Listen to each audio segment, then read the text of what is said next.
Я уже много лет работаю в городе Ленске, Ленском районе. Здесь родился и вырос, сюда вернулся после окончания вуза.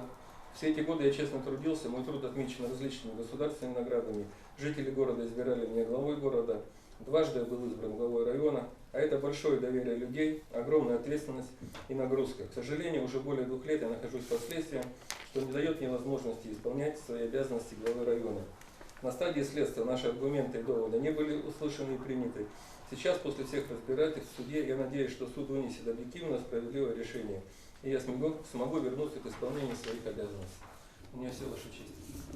Мы заслушали последнее слово подсудимого Высоких Сергея Иннокентьевича. Оглашение приговора 6 марта в 10 часов утра. Всем понятно? Судебное заседание окончено.